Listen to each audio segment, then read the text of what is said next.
think we got the word out to the younger ones that we were going to be done, and so now they're talking hard.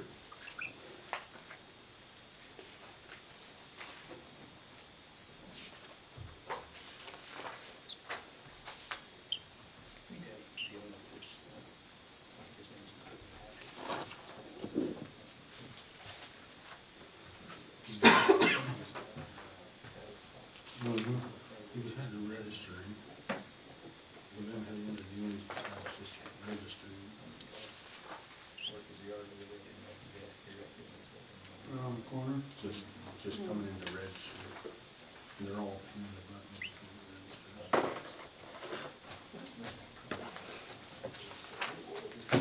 It's just never their fault. It's always wrong. Dale gonna be here tonight? No, and I don't think Dara is either.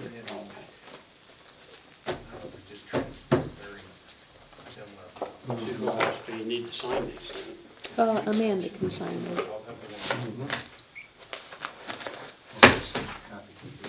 Thank you.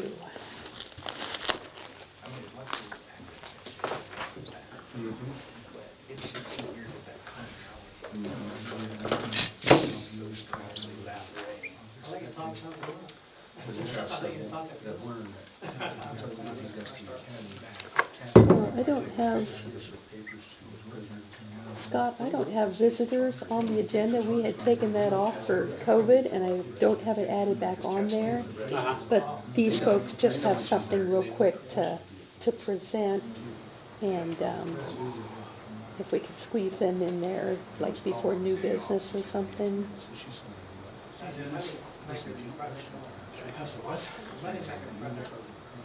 Still waiting on a few checks. That might be all it takes. Yeah, it would be nice. Trying to get out. We have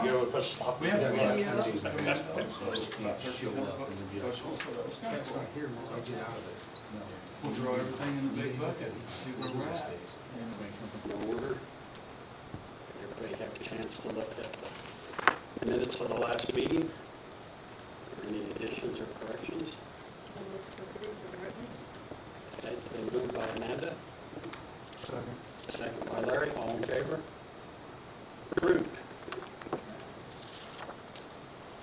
Consent agenda. We need permission for clerk to pay insurance at time of billing, to pay utilities at time of billing, to pay utility incentives before the 25th of the month, to pay theater bills when due, and to pay payment service network bills when due.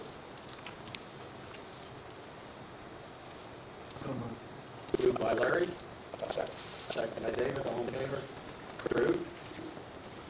Finish. Sheriff's report. Cody.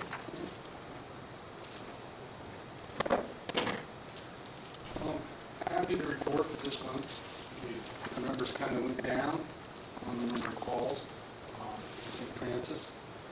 I don't know if you guys noticed, we've been spending a lot more time in St. Francis as we're doing fully staffed. So I think two kind of related to each other. Overall, we have 275 calls. Does anybody in the public want to? We had 275 calls in the month of June, which averages for 24 hours a day. That's a call about every 2 hours. A call to service every 2 hours. 29 of those happened in the Burt City city limits. 103 were classified as a county call. 118 was the city of St. Francis call, and that's down by about 10 compared to last month. Another 5 was in the Wheeler zone, and then there was 20 that was uncategorized, and I looked at these not categorized ones. Most of these were outside agency assists. That's, North Platte PD called us and said, hey, we have an arrest warrant for this person, can you pick them up? Stolen vehicle was out in Nebraska, and that happened out in the county, but it led to a chase here and everything. But the fire, welfare check, prisoner transportation, that type of stuff. Most of that stuff was stuff that derived from an outside agency asking us to assist them because somebody they were interested in was here. So that's kind of why it's uncategorized, because it's not really a crime or something that happened in St. Francis, somebody who may be here hiding or living here that did something somewhere else, so we had to come and take care of it. Like I said, we've increased our patrol. On August 17th, our new deputies will be leaving to go to the academy, hopefully. They don't shut back down. Hopefully we can get them through the academy and get them back. And we'll have those on the street as fully certified trained deputies and really start seeing huge increases in town. Right now, we still have times of the day where we only have one out. We're getting better to where we have two out most of the time. But when we get to certain times of the day, we only have one out for the whole county. And, you know, they got to cover the whole county. The goal is to get these guys to the academy, get them back, so we can have one that's going to be in a 5-mile radius around St. Francis all the time during their shift. So, and then the other one out, taking care of, you know, stuff in the county and stuff. So that's kind of our plan once these guys get out of the police academy. So it'll start August 17th. It's a 14-week academy. So I have a feeling they're both going to do very well. So that's kind of where we're at. We're starting to force more city ordinances, getting more tickets written into the city court. Trying to, you know, everything's got a learning curve. There's a learning curve with that and stuff. But we're trying to get out there and do some stuff like that. I want to be able to work with you guys on properties and stuff and things that you see, JR sees, and we might need help with and stuff like that. So that's what we're here for. I know City Hall called us concerning some peddler license, and no problem going out there and taking care of that as soon as we're notified of it. What's going on. So just want to remind you guys we're here to work with you and stuff. So if you've got an issue you think needs our help, don't be afraid to call us. So, if you guys have any questions for us, for me? What are you seeing on animal calls? Mainly it's the same dogs over and over again. Usually what we've been doing is we just start off with a warning, or whatever the call is, and gratefully, a lot of times that works. The first time is a warning, and we don't get second hits. Most of our tickets that we have been written in city limits have been animal call tickets, dogs on the loose. That's the majority of the stuff that we're sending to the municipal court, just like animal stuff. The second time we get a ticket, one of the things, like I said, I really want to push is these dogs that I call time wasters is the ones you don't know who owns them. So that's the big thing. We have been doing this long enough. I think we're done giving warnings for lack of tags. It's a very cheap fine. It helps us. It keeps us from wasting time because we catch the dog, we look at the tag and find out exactly whose dog it is. So I think we're going to move into just strict enforcement. You know, you don't get a warning if your dog doesn't have a tag on it. And you get a ticket and told to take care of the municipal court to get your dog tag. Because that's the biggest thing that wastes our time on. A dog call can take 3 hours of the deputy's time. You know, because then you got to take them up to the vet clinic, you know, do something with it. You can't drive around all night with a slobbering dog in your car. So, and then a lot of times the vet knows whose dog it is once you take it up there. Sometimes they don't. And if we can get some enforcement on the dog tags, so we can find that owner right away, it would really save us a lot of time. A lot of them we know who's, like I said, the repeat offenders, the ones who've been getting citations, we know whose dog they are. So, I think the first ones that we've been writing will be getting through city court here fairly soon. So, like I said, when you write the ticket, it's one thing, but the reality is when you're sitting in city court, now you got to pay for that, and you know you've been warned several times, and you know why you're there. Now it's costing you real money. I think that's when it actually sets in when you come into city court. So. A couple of months ago, y'all were seeing an influx of like domestic calls, and you theorized that there was a lockdown. And I noticed we don't have any. It seems like it's kind of gone back to normal. I think a lot of it was. It's not like China County, St. Francis locked down super tight, but I think it was the feeling. You know, you couldn't go other places. You didn't want to leave, and just general anxiety about the world. And I think people we saw a lot of increase in personal crimes, and that's kind of tapered back off and gone back down to what I would say the normal level is. So another big help that'll help us is the court's getting moving again. You know, we had a lot of people that should have gone in for parole violations, whether it was a quick dip for 2 weeks or whether it was a 90-day sanction or to complete a sentence. And they were not getting the revocations. You would call up the parole officer and say, this person did this, this, and this, and they say, well, too bad. You know, 3 months ago, that would have gotten 2 weeks in county jail, or would have gotten 90 days. And there's like, we're not doing anything right now on revocation. So that was really hurtful, because those guys, they knew it, and they knew that nothing was going to happen. But now that we're starting to do revocations again, that'll kind of help on certain things too. So, any other questions? Anyone else have anything? It sounds like they're doing great, so, Thank you. yeah. Okay, do I hear a motion to accept and file the sheriff's report? Moved by Amanda. Second by Larry. All in favor? Approved. I forgot something. Okay. Discussion on the truck routes. I had a lot of questions during the week harvest about the truck routes and how to enforce it and what we do. And I talked to Amanda and I went and checked. I didn't see any signs specifically said what the truck routes are. But I think it's something that maybe I could, with JR, somebody, get a little bit better plan, because it's something I didn't even think about until the wheat trucks were rolling through town and people calling and asking questions. But I kind of like to have a little plan with you guys and stuff and see how we're going to do it when we get into fall harvest, so we have kind of a better idea. So like I said, it's kind of my fault because I didn't think ahead about it. It just kind of fell in our lap right in the middle of the wheat harvest of why is there semis going down streets they shouldn't be going down, right? And stuff. So We'll visit with JR and you guys come up with a plan for a fall harvest. See if we can put something together and keep them on. It really just needs to put the signs where they are. We do have a problem, and I think if you heard the discussion, we know where we want them to go, but there's a certain ones that they can go on that we can't mark because they're not big enough. Benton Street, very interesting, because somebody may want it enforced. We really can't do that. That's the direct route. Anyway, we can go through that. It's all mapped out, which ones are supposed to be and which ones are not. There's a little bit of common sense to it. As far as enforcement. absolutely. Yeah, I've got the information and the recommendations on that. Okay. That sounds good. I'll meet up with JR. Okay, thank you. Okay, well, let's move on to visitors. We'll let you guys go real quick here.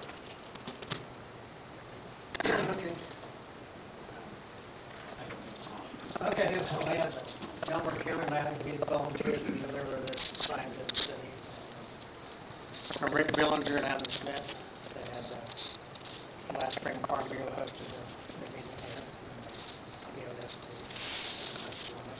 Okay, well, thanks. They were pretty proud of their accomplishments. You all fit? That's a pretty substantial amount for St. Oh, Louis. yes, it is. Absolutely. Yes, it is. So, They would come up here, but they didn't always meet their schedule. right. You want to hold that and have him present to you, and I'll grab a picture? That's a good idea. Yeah.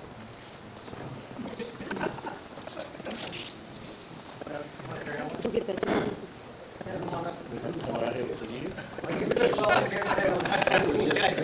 Yeah, you were there. Can we get some of the city council back there too, or whatever, Yeah. or how you want to do it, Just Larry? like go behind, yeah. In the back. Maybe you guys can get to the signs. Can this come out, you guys have figured it out, can this come out as the mayor's salary?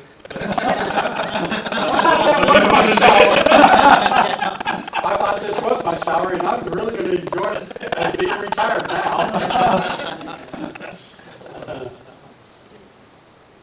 You all ready?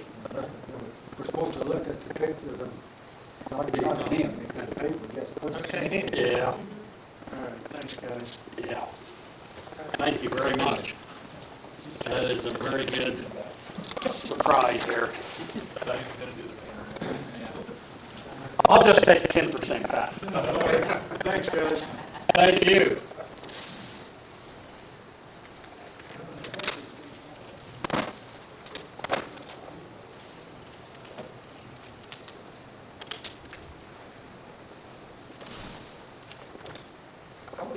negotiated with the CDBG? I mean, what was their association with the town?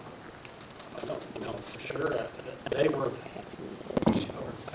Yeah, so they had the presentation in Topeka, and none of us could go to that.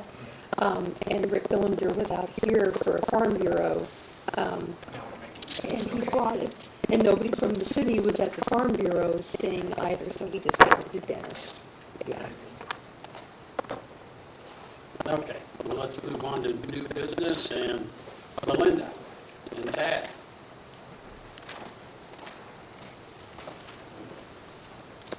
Hi, guys. Hi.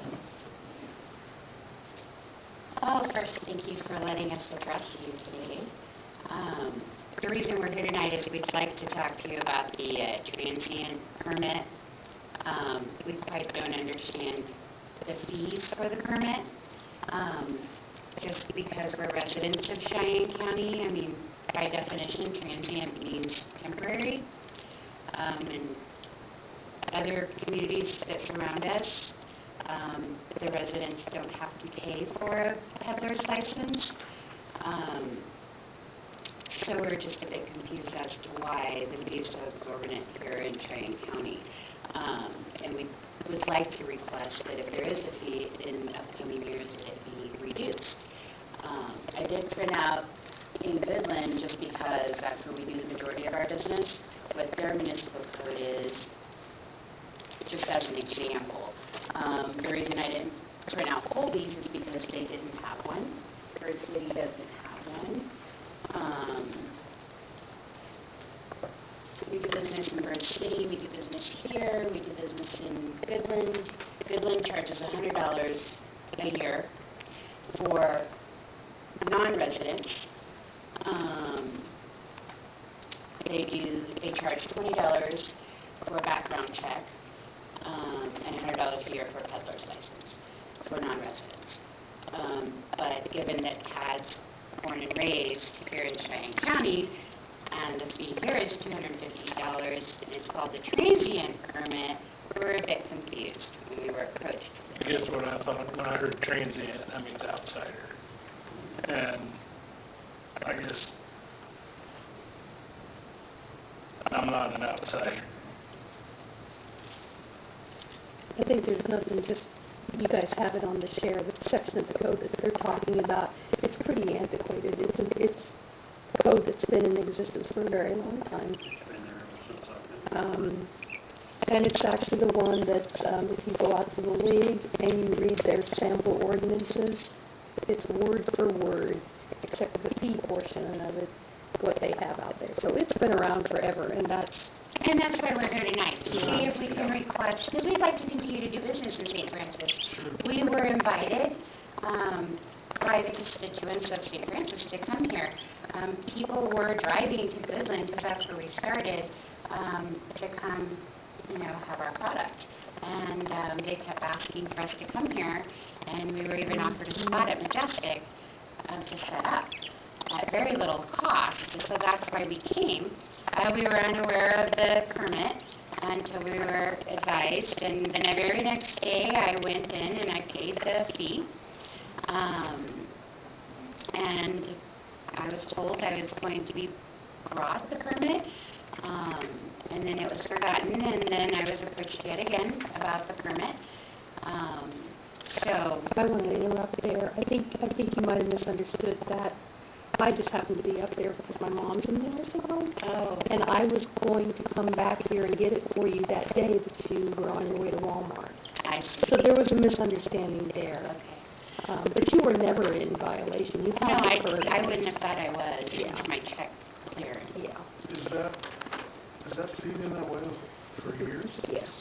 It has, and we had this little bit of discussion a while back with another peddler deal, and there was no way he was going to afford that, so, and he quit and stuff, so, I mean, I think there's some discussion here to be done, but I think we need to do a little bit of research first.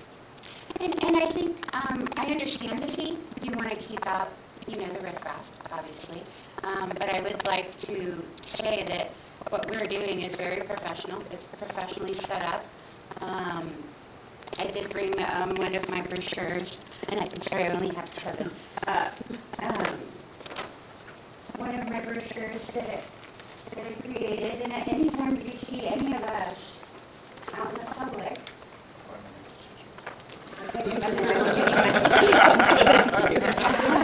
any of us out in the public, feel free to give me a call. Any of my staff members, they're kids, so they're liable to fail in some way. Give me a call, and I'll be more than happy to address any issues. Any trash, we try to make sure the trash is picked up before we leave any location in Bird City, in Goodland here. We make sure that any spoons are picked up, any cups are picked up, just so that we don't leave a big mess, because they do blow away out of the cups. We want to remain professional. We want to be recognized that way. We want to obviously be welcomed everywhere we go, and so far we have been. We do a lot of charitable work. Walmart has welcomed us to several times. We did a employee appreciation event with them, with their employees, and right now we're doing the Children's Miracle Network charity event with them. We're in the middle of the campaign with them. We're winding down on that. So we want to continue to do those good things with them. And we would like to continue to do that here in St. Francis. But to pay $250 each year on a mobile vending unit, it really cuts into our profitability for the 5 hours that we're here once a week. So why we're here is we're requesting that if you would evaluate that, and maybe each year, either for residents, there'd be no fee or a very minimal fee. And this affects a lot of things other than, like, if you have a unique product like this. One of the reasons it's there, and of course that's what every city's trying to do, is protect the interests of the people who have brick and mortar. So when you have somebody come in and sell food specifically, and have somebody that actually has a structure and pays taxes and stuff, they actually have associated costs go along with that. But we have a code that specifically states just transient and covers the whole blanket. It's well understood in your situation that it doesn't fit very well. Right. But if we make any change, it has to also address those things that may affect the competitive market side of things. So that's something where we have to do some research on it, to be very specific about what, if it is to be considered to be changed, make sure it fits. Sure. So we're not opening things up. Sure, and I read the municipal code that Lila sent to me, and it is very antiquated. And it's worded, the way it's worded, and in comparison to what Goodland has, you can tell that it's old. So that's why I printed that and brought that, so that you could at least have an example of something to go by. Well, we'll do some checking into this, and we'll let you know what we're going to do. Okay. We appreciate your concern on Thank you. it. So, We'll just say if you wanted wanting to do business Right. in St. Francis, Yes. too. Yes, this is our home. So we want to obviously continue to do business here. And next summer, we would love to do more business here, just because we've been welcomed with open arms here. Well, and the other thing is to protect the interest of the public as well. It's like the background check. Because if you're Absolutely. weird because you have to treat everybody the same, whether you're residents or not, to some Sure, degree. sure. And, we have had situations where we've had people apply for it, and the background check was the reason they were not Denied, that sure. happened. So it's all about protecting citizens and the businesses that are already here and everything. No, and as a citizen and a constituent, I want that as well. Sure. Well, we should have quite a bit of information available to us through Clerk's Link and some other things, and I think it's pretty easy to, look at it more specific than what our code states. Thank you. we'll let you know what we come up with. Okay, Okay. thank you. Okay. Thanks for your time. Yes, thanks for your concern.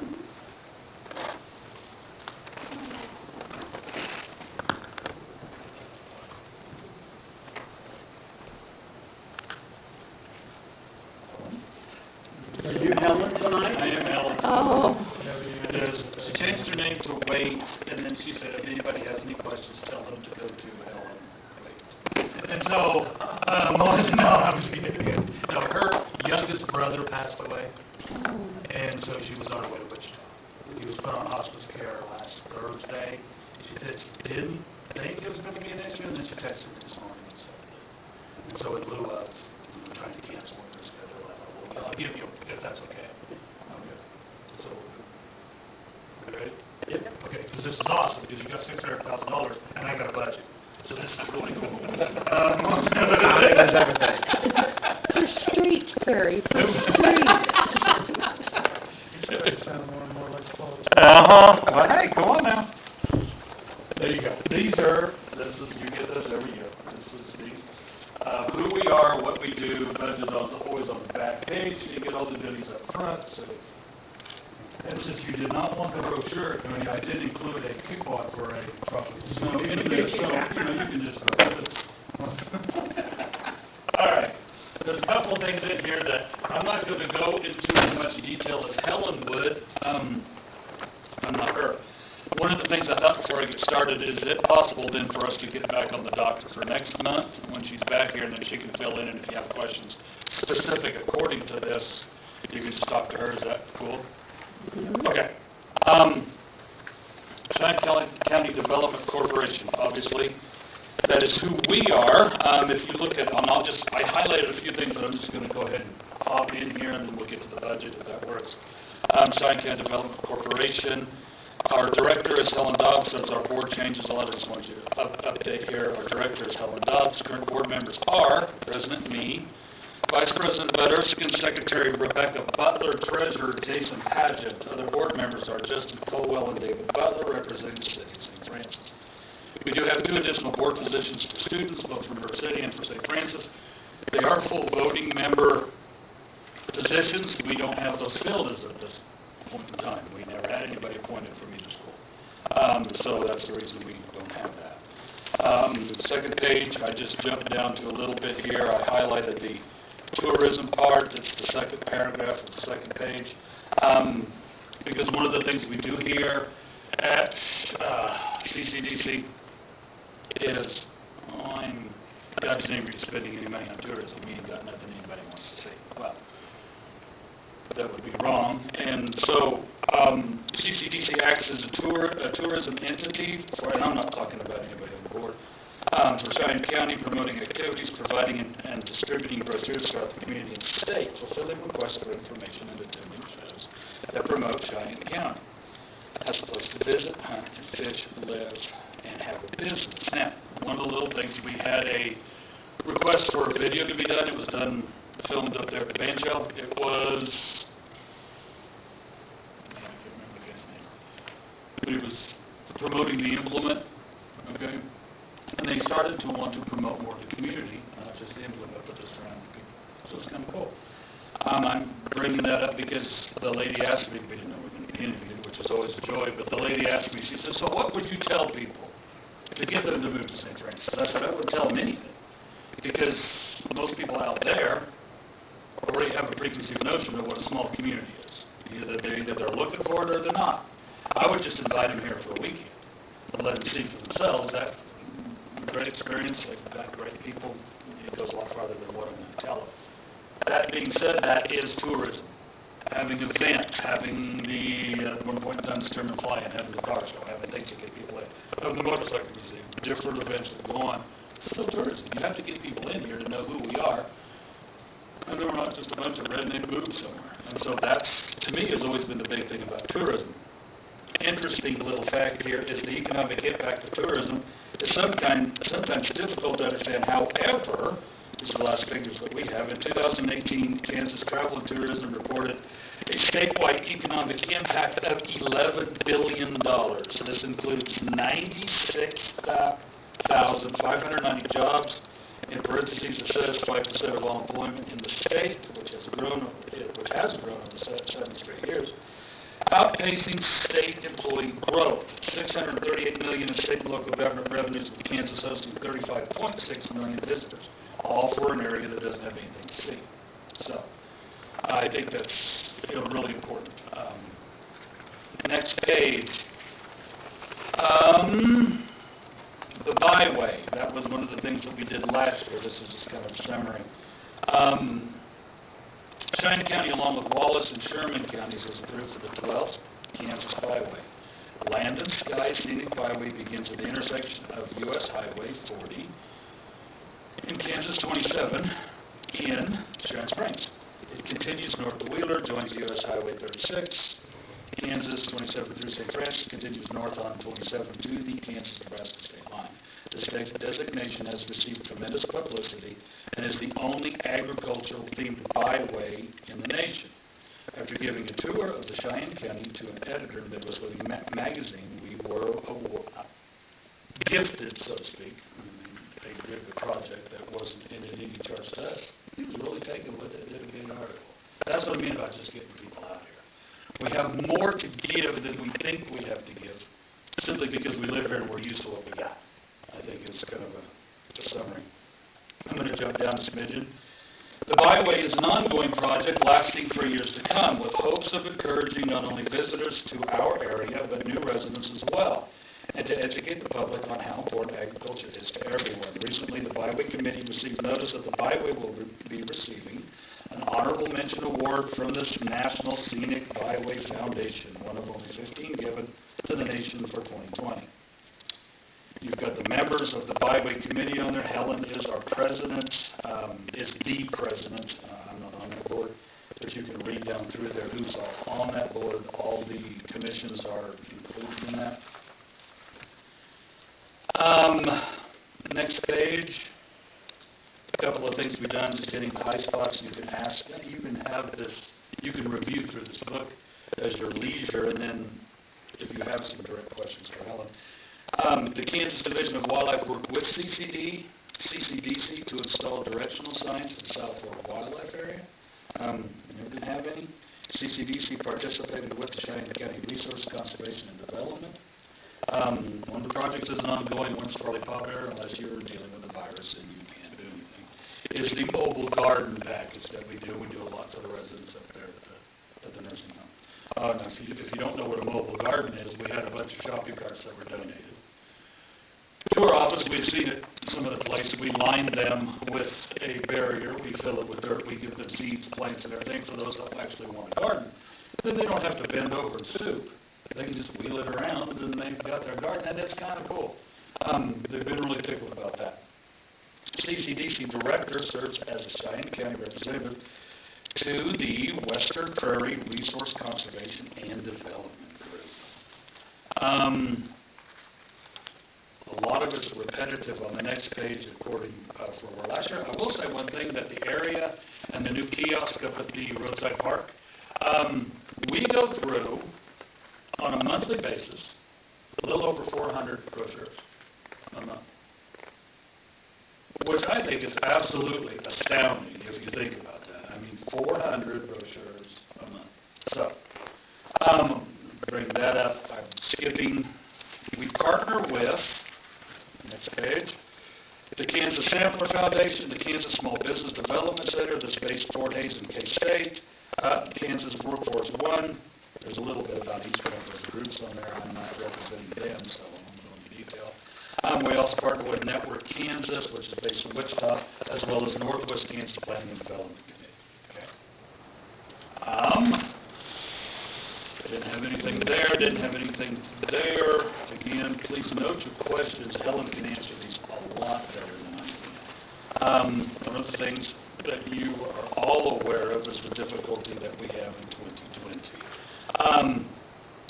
Jumping down here, and this is just a little COVID update for us. As COVID-19 arrived, CCDC met with many challenges. The office spent many hours on Zoom calls, learning when assistance was available to help businesses through these troubled times. Information was distributed to businesses in the community, displayed in the office, and sent out through email and Facebook. It was noted that many of the local businesses adapted and were innovative during this time. Others were closed and needed assistance, while several new businesses opened or spent time planning to open.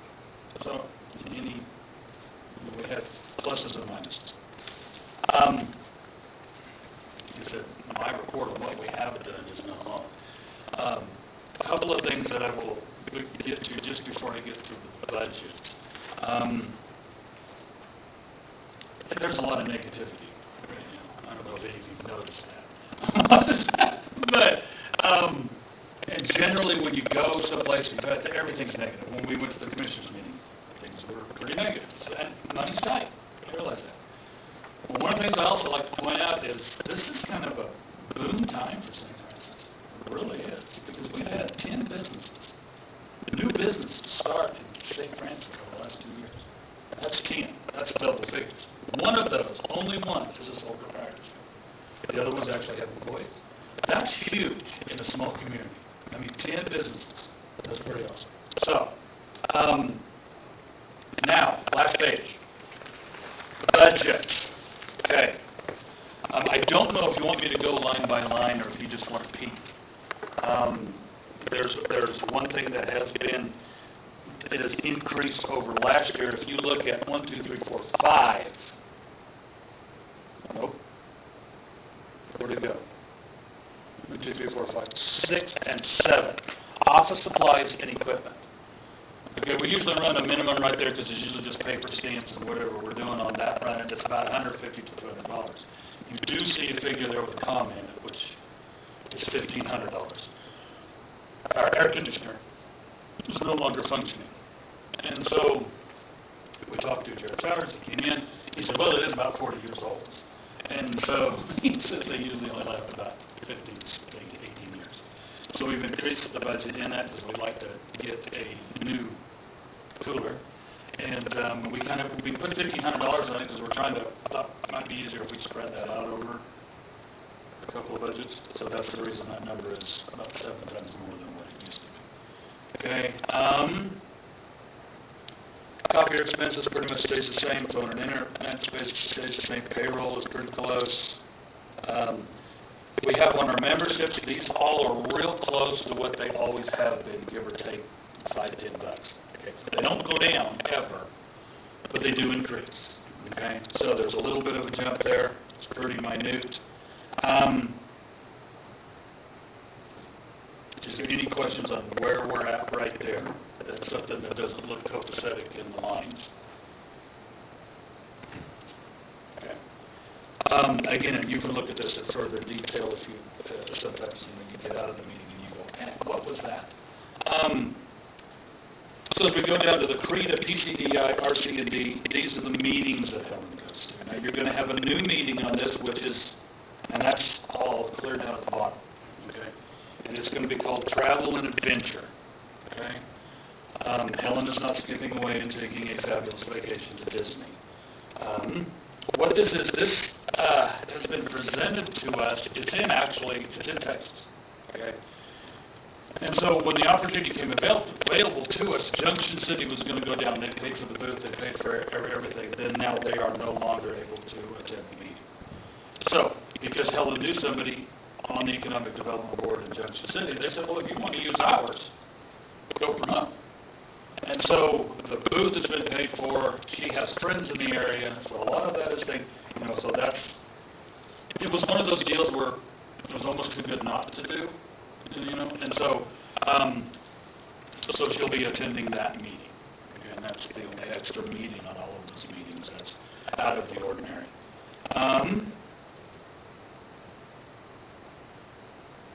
Miscellaneous is $1,000, and Cody shows up and drinks all of our Gatorade, and we have to go and resupply it. But is there any glaring questions on these things that you'd like me to go into further detail, or would you? I just wonder where, so you don't have any revenue on your budget. What's your revenue sources? Our revenue sources? It's in this room and in the commission. Now we did this year. We don't have that listed on there because that's a good question. I don't know why Helen didn't actually put that on there. But we have you've probably seen it, the Shinopoly game. Okay, that is one of our sources of revenue. We've sold the ads around the board. We sold to the businesses. The business paid for the ad, which was enough to pay for the printing of the board, the cards, everything. We are selling them in hopes to bring in money to the office. That is one of the things that we're doing. We did get 500 games. With somebody, and it's just 500 games. And it's like, we had close to 170 pre-sold. So that was kind of cool, and I think this will be kind of a neat thing, which we can't do every year, but we could do it, maybe every 5, to help out with what we can do. So, And without having alumni this year, it hurts your heart on yeah, it did. selling those. It hurt a lot of things.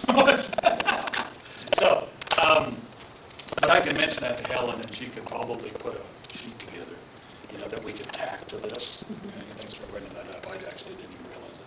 But basically, your main income is from the city and the county. That is it.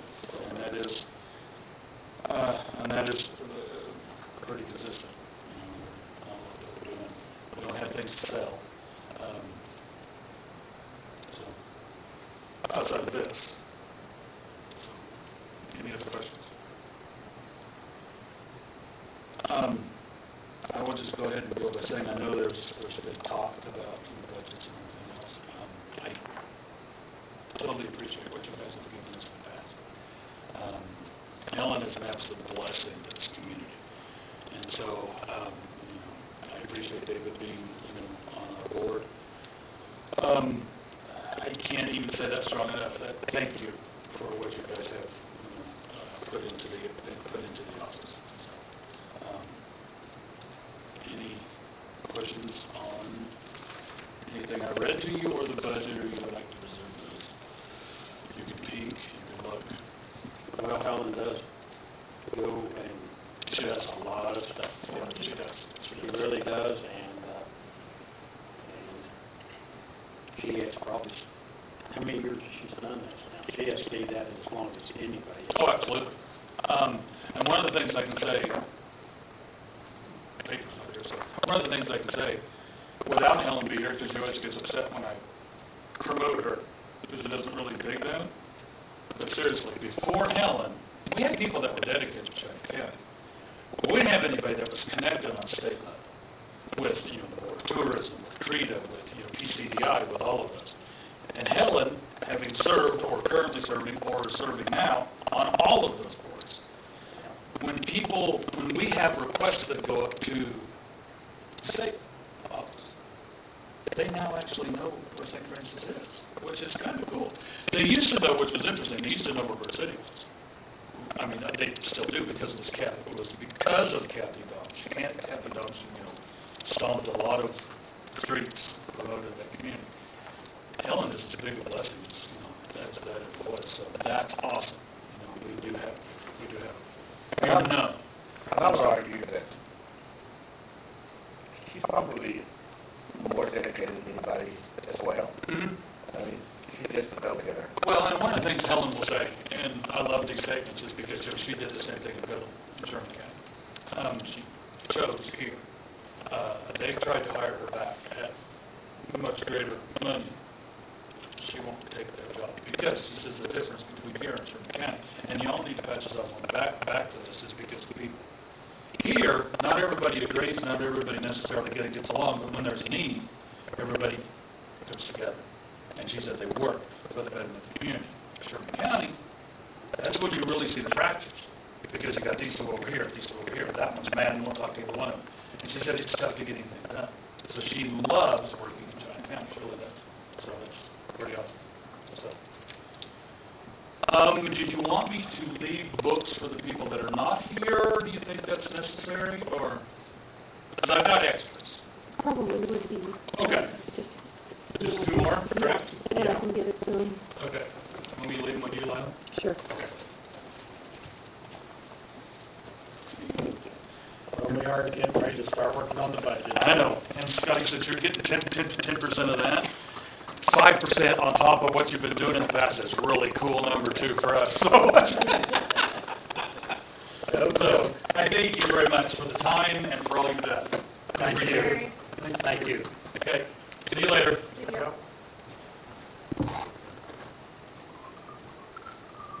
Okay, now I want to go back to the vendor fees. We probably need to research this, find out what other towns are actually doing, and try to figure out where we're going to go. I totally agree with them. $250 is a lot of money for this snow cone deal for, 3 months, 4 months, whatever. JR said, because there is some people that would really, main food vendors that are competing against a restaurant or something. And then also, I mean, the Swan's trucks, all these things. I mean, I don't think Swan's trucks should be able to drive around town and not pay vendor fee. I don't care. And that would be a question for these other towns, whether, Yeah. because if they can get a pass, they're going to take it anyway. Right. And you know they're going to. They're doing the same thing. It's just because they called them up or emailed them and said they wanted this to be delivered to them, it's the same thing. And that will require rewriting the code, as our attorney has pointed out. Some of these technicalities that people are passed on are not good. That needs reworded and be more specific to type of service, how often the service is, whether it competes with brick and mortar. I mean, that's what you're trying to protect, is your citizens and your established businesses by these regulations, not take money out of people's pockets. That's really I know not you just like check our grants over because it's not good for done a lot of the homework for us. Well, this is just good ones, so it isn't that much. I mean, I'll leave this with Lila. Yeah. We talked last meeting that we were going to look into food trucks and that kind of stuff, see what the league and other communities are doing. Right. Yeah. So we can, And I went on vacation, so. So we're going to do the vendors and everything, and let's go into researching this. Yeah, I'm just saying that down the line, so. Something that, I don't know that this is actually, well, maybe it is. But I will. There's got to be a lot of information on the first link. I will say that I did go out and look at the league's sample ordinances, and that's what I mentioned earlier. It's exactly what we have. So they didn't have anything for food trucks. So, but we don't have to reinvent the wheel either.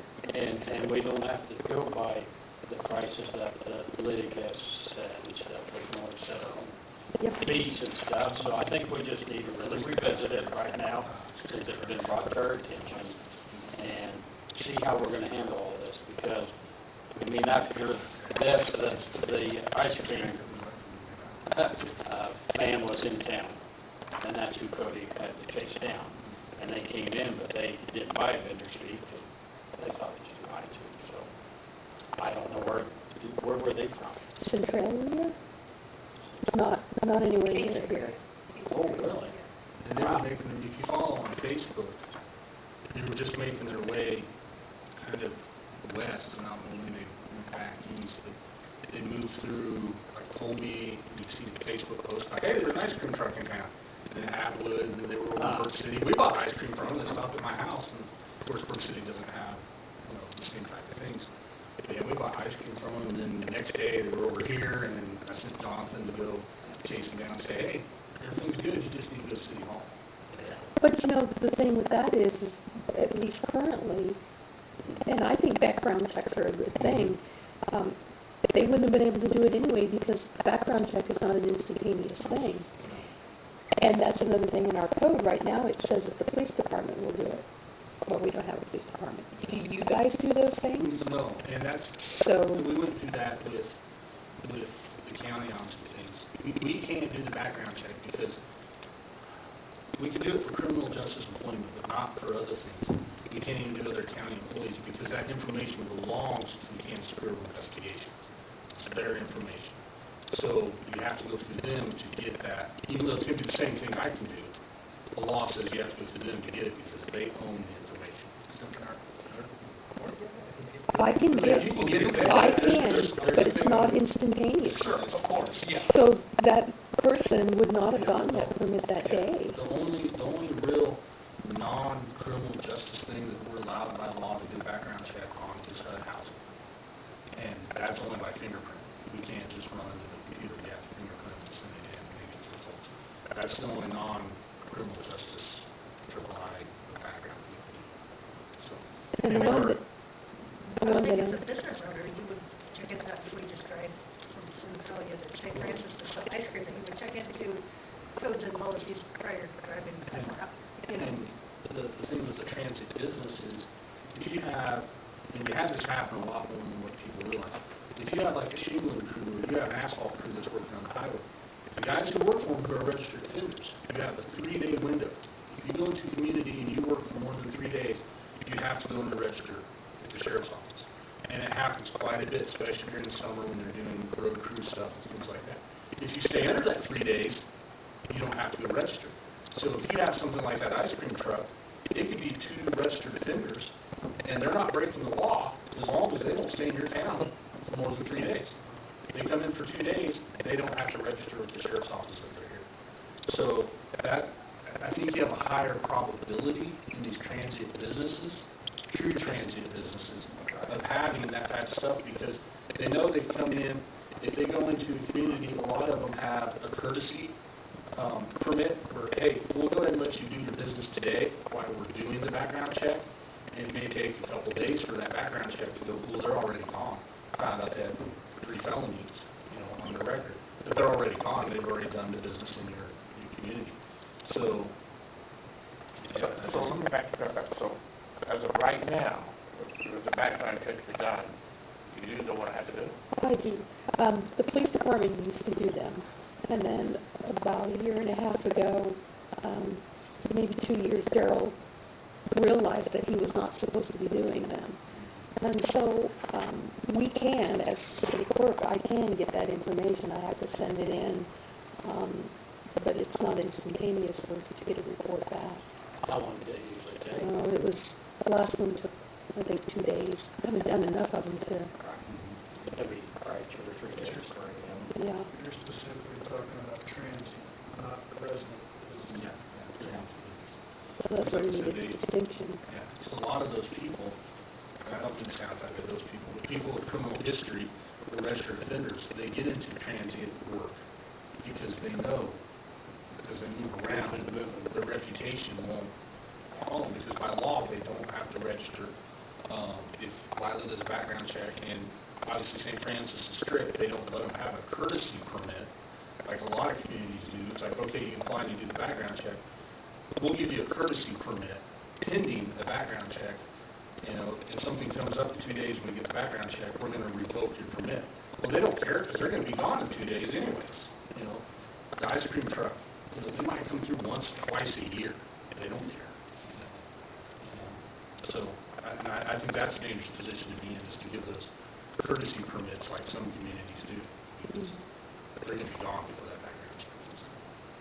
Yeah, because you take, this snow cone deal where it's Tad and Belinda, we know who they are. They like that ice cream truck, we have no idea who those people are, and your kids are going out there?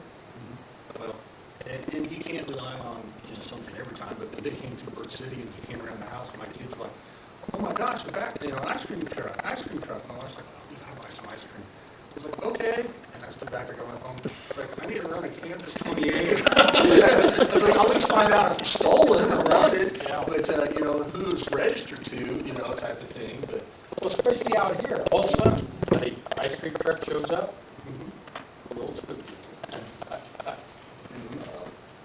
And of course, kids see that, and it's all colorful and ice cream on the side and stuff, and, they're not thinking anything but ice cream. the wild horses could not have kept my kids away from that ice cream truck with 10 foot mile. I wonder if that's not a case where you couldn't, though, just for a short-term thing like that, the city may require a background check for the permit, because you obviously have ones that you're going to know, like these, or somebody that's doing business throughout the towns that has more or less a resume of doing the business in other towns and have permits, because if they have a valid permit with the same requirements in another town and they want to be here at this event, I just wonder if it's possible, something to think about, because it may require, we've worded other things in that way. There's obvious exceptions to needing that for today for a obviously reputable business. However, there's the obvious need for the person who comes in with the camper falling apart wanting to serve popcorn to children, so to speak, that you want that, definitely want that for protection. But Cody, what you just said rings loudly in my ears. Wild horses couldn't get my kids away. And that's the very reason why we need to make sure. And you can't rely on, it's like, okay, so I see it, or the deputy sees it, runs the license plate. The one thing we can't do a legal background check, but when we find out they're from a small community in Kansas, then we most likely know somebody who works at that sheriff's office down there. You go, do you know these cats? Are they good guys? type of thing. But you can't rely on that, because, people, it's, When you guys went down there to tell them that they need to have a license, what happened from that? Was it shut down? they came up here and checked on the license, and I didn't hear any more about it, and I didn't see them in town anymore. I think they just left. So when they found out it was $250, they left. They were polite. They didn't rebuke us or anything. They, okay, we told them or John told them we're City Hall, and we came up here. Which on one hand, we protected our public. On another hand, we just run out of service that a lot of people may have very well enjoyed. There's two ways to look at that. Yeah, I think they sold plenty of ice cream before we got some of it.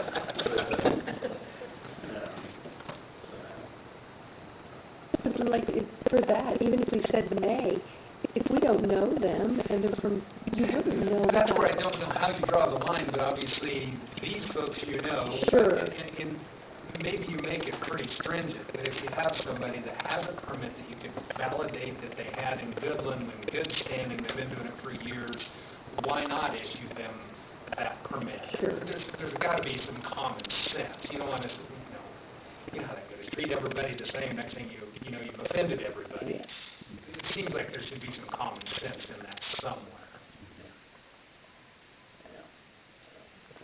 Well, let's just get some more information on it and see what we come up with. So, okay. Old business, property cleanup. So, I've had a lot of movement on the one that we went ahead and gone with. I don't know if we have a court date. I have not been provided with anything. However, the property itself is moving at quite a rate, still far from compliance.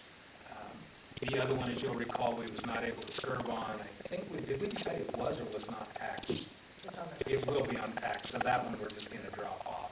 I've not provided Laura with any further ones. As far as property cleanup goes, I'm having a far bigger issue right now, which is yard cleanups and having the resources to clean them up. But yeah, we do have the one that's in process, I guess you'd say. And I checked for you on one or two others. Check McCoy. Was that a tax one? Because that was one of my other priority ones that I was going to get to her, and it's on the tax.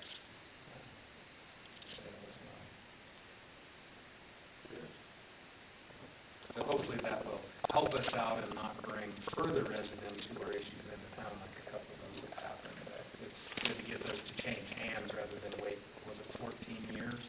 I think it was before they had a tax sale. So 19? I was way too generous, wasn't I? 2000 was the last one before last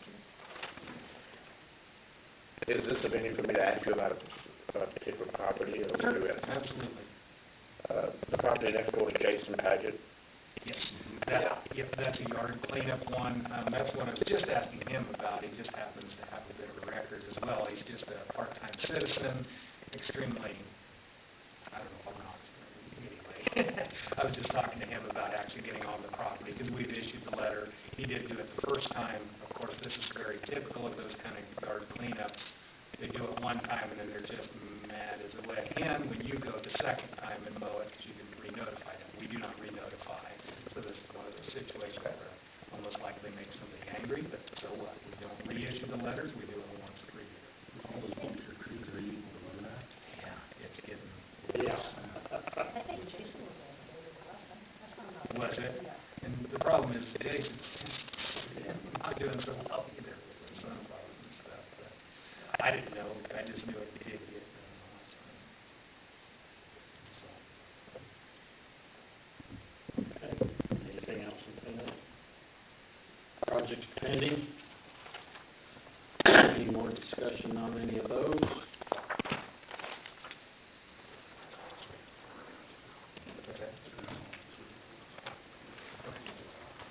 Thanks, good.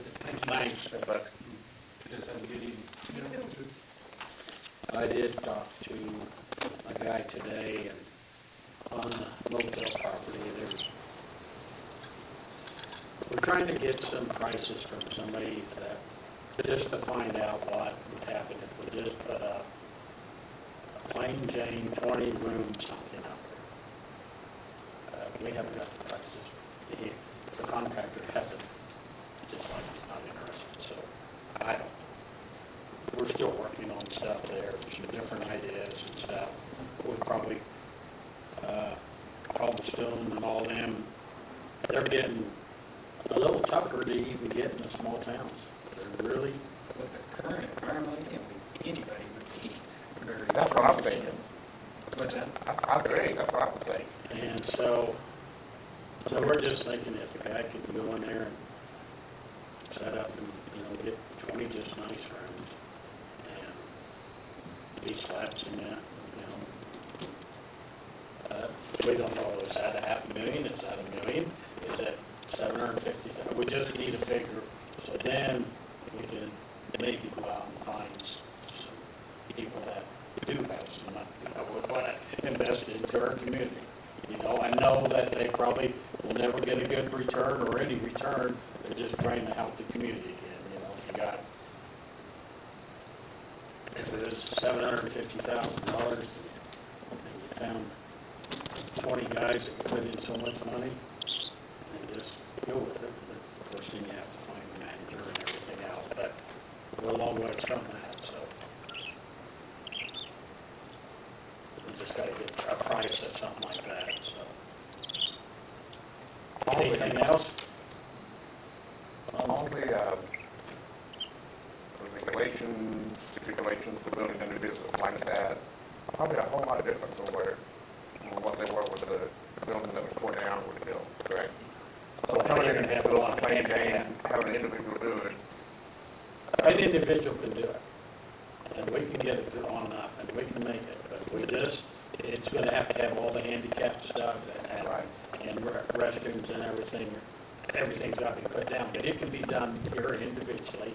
That's why we're thinking we can really cut back on the price. The truth of the matter is it can be done a lot more economically. All that franchising stuff, from my access to that information, it's so beyond ridiculous and so overweighted with payments and fees and designs and all that garbage that it would be better off if there was a private investor structure built and managed. There's no doubt. Cobblestone even got so much per phone call for somebody checking on whether they booked a room or not. Really? Yeah, it was nickel and diming the people to death. Cobblestone was going to come out ahead on it. But by the time Cobblestone was ready to turn it over to the investors, then it's ready for repair work of them. So that was the trouble with those places and stuff. And, even Norton's got the sleep in, big 3-story sleep in, and the investors are there. They finally, the banker down there, he's just loaded, so he just bought everybody out and took it. Knows that he's just doing it for the community. It's going to take forever for that to be paid off. So I think we got to just downsize, figure out what it can be. But I think something like that, 20 rooms, I bet you during most of the 6-7 months out of the year, it would stay pretty darn full. And What do you think something like that would cost to build? I don't know. Like Cobblestone, I think it was 1.5 or 1.7 with a 20 room. No, that was 34 rooms, and it was almost free.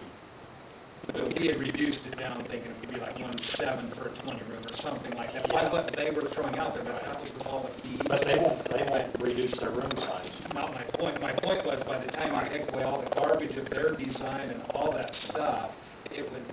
They had more than 70 or 80% markup of actual construction, because everything was based on the fees for everything from the plans to management. I'm going to guess that Someone, and I won't say who, but someone said they had already checked into the little mini houses. And said that they had a company that was ready in, come in, build it, foundation, everything, for $44,000 each. So, $800 and some thousand for 20 of those. Mm-hmm.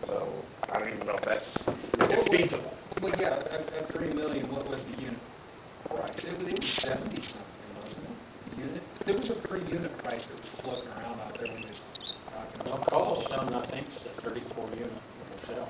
Right, but by the time you subtract the money, per unit cost is what I was talking about, that might, that, Right, yeah. that's really the I bottom see. line, the return on investment is per unit price. Yeah. And so I think if we can get somebody that come in and, once you get it designed and stuff, I would think, it'll be over 750,000, but probably be close to $1 million probably, or somewhere's in there, I don't know. Because you're gonna have a lot of concrete work for your parking lots and that kind of stuff to get it ready, but I know we just gotta, I think we gotta just work our way down to figuring out a 20 room something and, go with it if we can swing it some way. So.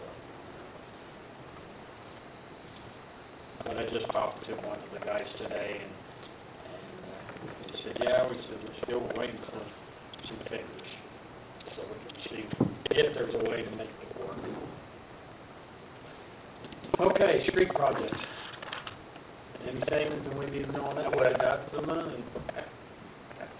So I talked to Tyler Comer today, and as I predicted, next spring. And a lot of that has to do with everybody's schedule. I mean, I knew this was coming. I mean, that's why we've been talking about it. We'll be looking at spring project that we're going to try to get design and everything the rest of it. He should be down to confirm that he's covered everything I had on the original list, so we can be very specific about what's being bid out, and that the likelihood would be is this would be something that would be bid through the winter and construction in spring. Obviously, our pricing is going to be much better than trying to get something done this year, not just from the standpoint of practical.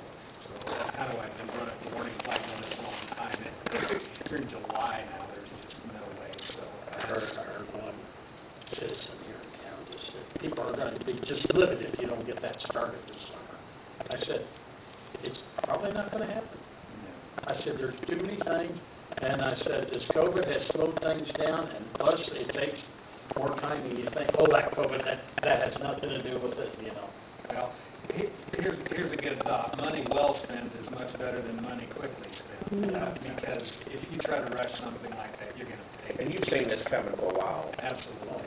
There was just no doubt. Too large of a project, too many regulations involved in CDBG and everything. We just got the bonds figured out. Come on, it only makes sense that it would be next year. Yeah. I did have an individual contact me about trees, and he was going to reach out to the local. As far as leaving one, or was there something else? Yeah. Well, it's just basically, if they haven't talked to you, or they can contact you. I've had contact with one who wanted to leave the tree, and I've already taken care of it. It's that one, but yeah, we'll discuss it. And I have some information on the bonds. Out on the share is the latest document, 39, at least 39 pages, maybe more, of reading that you'll enjoy. I've kind of scanned over it. It's just basic bond documents, but there are a couple of signature pages that the mayor needs to sign. The document's a tax certificate, is what the document is. The bonds we will receive the funds on Thursday. $862,542.10. When we talk about the budget, I'll show you, we've had to create several new funds for this whole project. There's an improvement fund that the bonds require. We're calling it a project fund in our software, but that's where all the money from the bonds, the majority of the money from the bonds will go into that fund, and that's what's used to pay for it. There's a separate fund for CDBG. We're just calling it grants so that we can use it for the future for other things as well. But for right now, those monies will go into that fund so that we can track everything that goes in and then everything that comes out. And then there's a third one called the cost of issuance fund, and the money from that, when we get the bond money on Thursday, it has to be split out. There's a certain amount, you'll see it out there on the share as a cost of issuance document. $30,512.50 will go into this fund, and then it comes out to pay those very specific things. I do need a motion from the council tonight to go ahead and pay any bills that we get, like from the financial advisor or the bond council, from the cost of issuance, so we can pay those as we get them. We've already gotten one from the state for the creation, or for the registering of the bonds. So I would like to ask for that so we can take care of that. Yeah, I'll make a motion for that. Okay. Okay. Motion made by David, second by Amanda, all in favor? Approved. Can I need a motion on this tax? No, no motions required, just your signature on two original ones there. And I guess that's it.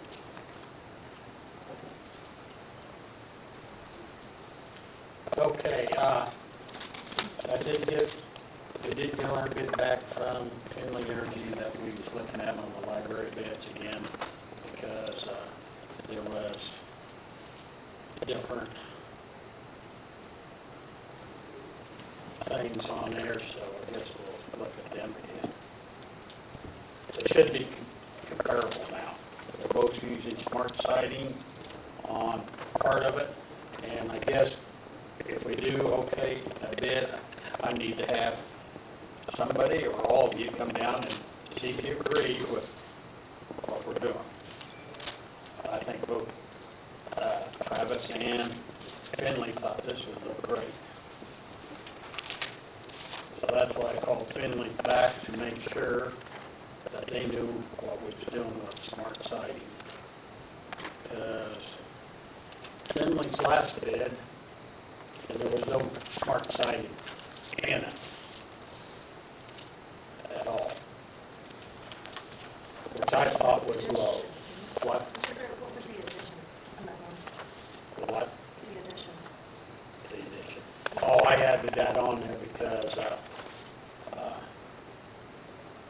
he had part of it, the smart tram, in white, but we're going to a different, and then we're going to, we just had it on the gable ends, and we changed that we're going to use it all the way around the bottom too.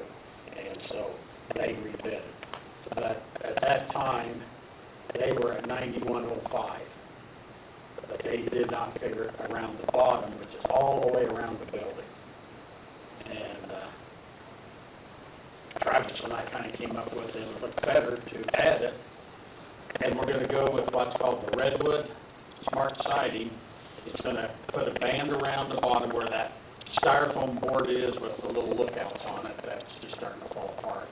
That'll be red smart siding there, and then there'll be smart siding going up and down the gable ends and across, where there's 10 there, but it's all wavy and buckly. And so that's going to accent it, and I think it's going to pop out and look nice. But before we would say definitely that color or anything, we want to make sure of it. Okay, so Finley's new bid, it did go up a little bit. Now he's got 10,000 even.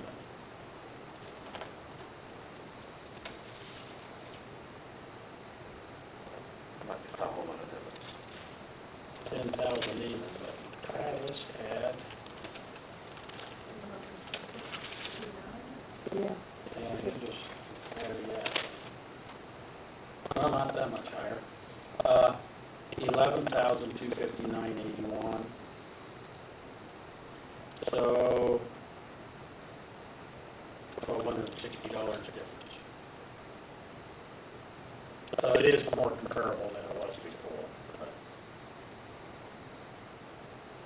Travis has in here an upgrade to diamond coat, but that would be another $700. But he bid the smart siding, and so did Finley's bid the smart siding too. I think that's good enough. We don't have to go to that diamond coat. It's just a little different finish on it.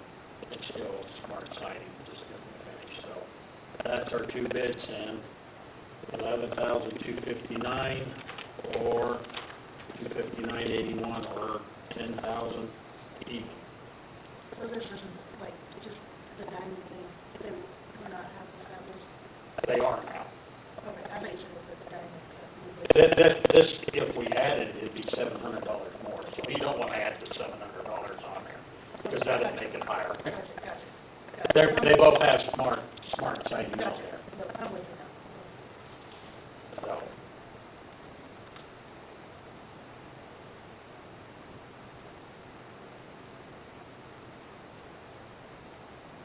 what's everybody's thought?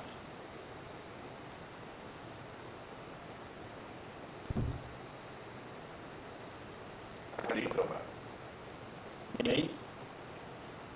Well, you don't always have to go through a bid.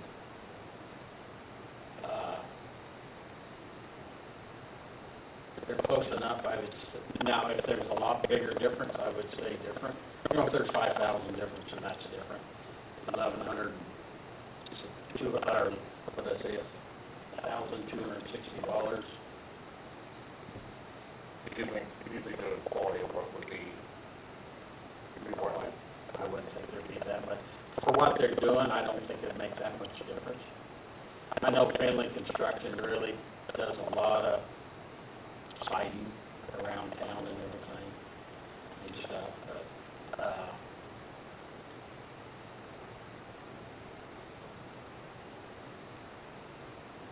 I think either one can do the job. Travis has done a lot for the city, for different places, and he's local, and that's something to consider too. Do we get in line with a little bit?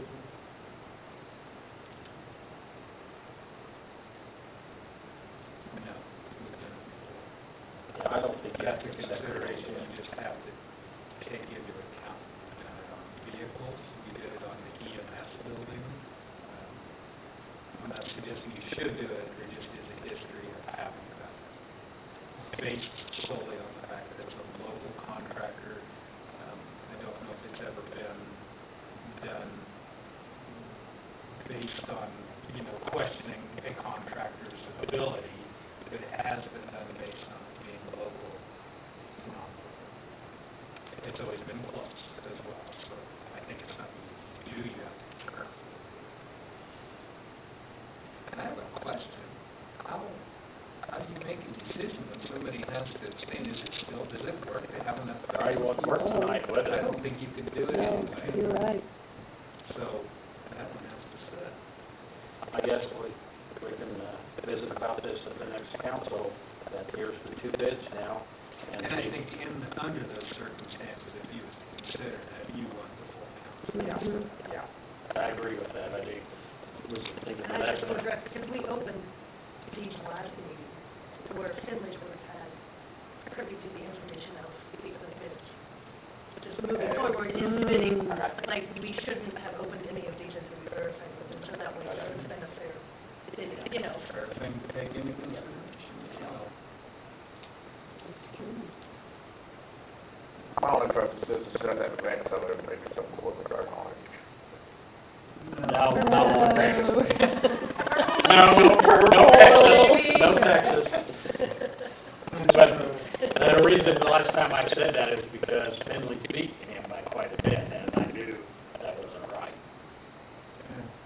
And so now it's close enough that it's right. And so, okay, well, let's keep these two. I guess this one here. Yeah, this is the old one, so I just carry it up. That way we know we don't want that one.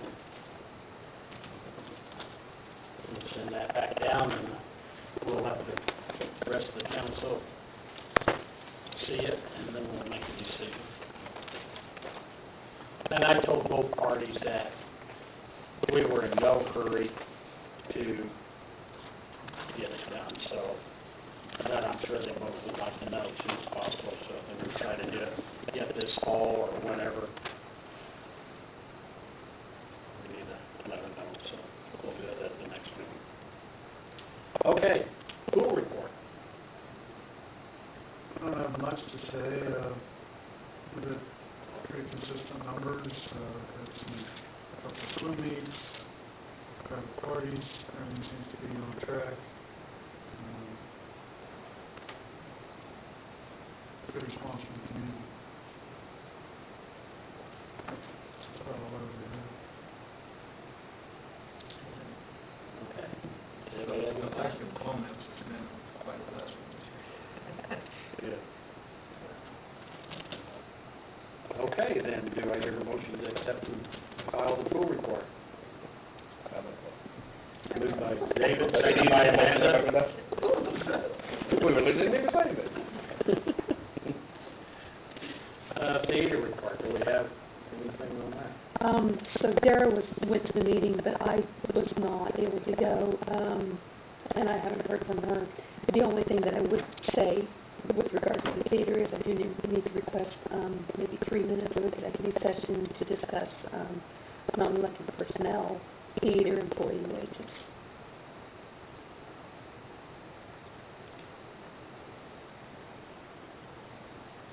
Okay, do we have a motion to accept and file the theater report? Second. Moved by Larry, seconded by Amanda, all in favor. Building permits? There's a couple on the list in there, and then I have 2 other ones here that I'm aware of that are already good to go as well, so we can have those.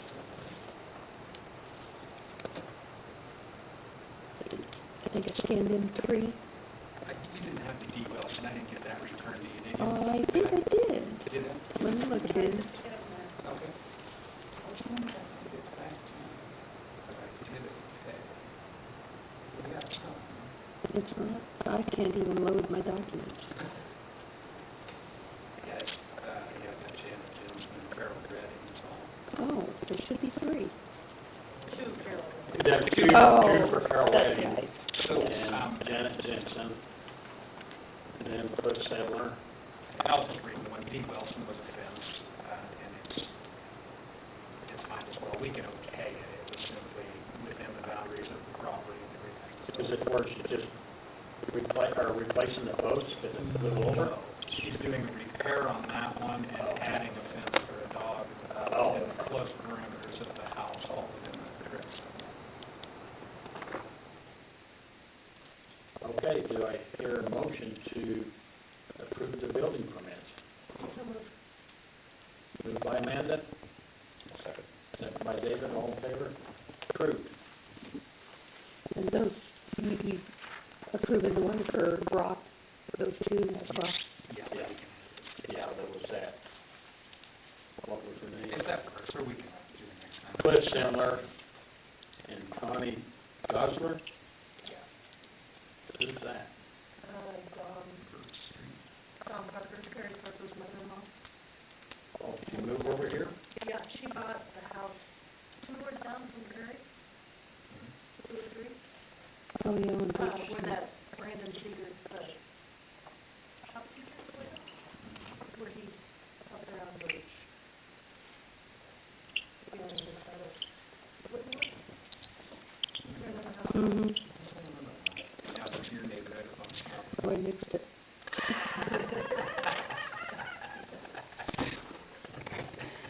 Oh, Okay, superintendent report. I don't have that much. We had a lift, a pump failed the lift station. The lift station is, in fact, the pump that runs all the wastewater from the city, from the lower end down by the fairgrounds up to the retention ponds that's on the hill. There's 2 alternating pumps there that are obviously very important to us as it overflows if they're not working. So we had to replace one of those. We always keep one on hand. I don't have the specific pricing, although I had a quote that it's roughly $11,000 for a single pump for this, and it's about $7,500 to rebuild it. Under the circumstances, I want to put a new pump in service that has, for the $11,000, which I'll come back with these numbers specifically, but put a brand new one with a 3-year warranty in service, rebuild the one for $7,500, so we have basically 2 spares, because we set with none right now, rebuild one and buy one brand new one. These are, 3 to 6 or 7 years apart. that they usually get changed out. They're extremely important, silent little off in the corner thing that we have to maintain these pumps for. So, like I said, I'll come back with specific numbers on those, but I'm going to go ahead and get 2 of them ordered, so we have 2 in place. We did have a little bit of storm damage. We had to replace a service pole for the Ready Mix. We did that today. And there was some other minor outage stuff having to do with the extreme wind that we had to go through. I was not in town at the time. The next thing, I keep bringing this up, I did talk to Brock again today about sandblasting in the band shell. I would very much like to have a price and something in place for this fall for next improvements going forward. I talked to him. He has not talked to that individual. So we don't have a price, but I want to keep it. Keep talking about it. Otherwise, we're talking about it in spring and can't do it. 2 weeks. I didn't get that. No? But I do want to keep bringing it up. You know, There's 3 to do. And my intention is, upon completion of those, is to add another list. Our street work is going to be limited this year. We're pushing everything into next year. I would like to try to get some work authorized this fall to continue those. There's a lot more of those to do. Have we paid for any of them yet? I don't think so. I don't think we should. And, yeah, and they got all their stuff up there by the one by my alley. The stuff's been laying there for over a month now. Yeah, it's just priority and project, you know. That he's hiring those other guys to do it. Yes, and he did think, I do want to add some of that street intersection work. I think we did authorize Spencer, but again, we'll look at budget numbers and stuff of what we want to do with that, whether it's this fall or maybe for next year. But I just want to keep working on those as much as we can, because there's a lot of them. probably includes the cost of the street, isn't it? Of which we need to have a discussion. Is there a difference in types of sandblasters? Is a sandblaster a sandblaster a sandblaster? Absolutely not. Okay. No, I just had to come up with some sandblast work for me. It's fairly small, a little bit smaller, but I didn't know if that would be enough for those seats up there. maybe, but those are real high capacity. They use everything from walnut shells to glass to plastic beads. Right. There's so many different kinds of media, pressures, with and without water. I mean, there's just so many things involved with that. And I think in a rubberized coating, it's pretty specialized. I think a person who didn't know what they were doing got in trouble. Right, because if they chew things up too far, then we have nothing. And so and there's going to be places where we're going to have nothing, and it's going to have to be repaired.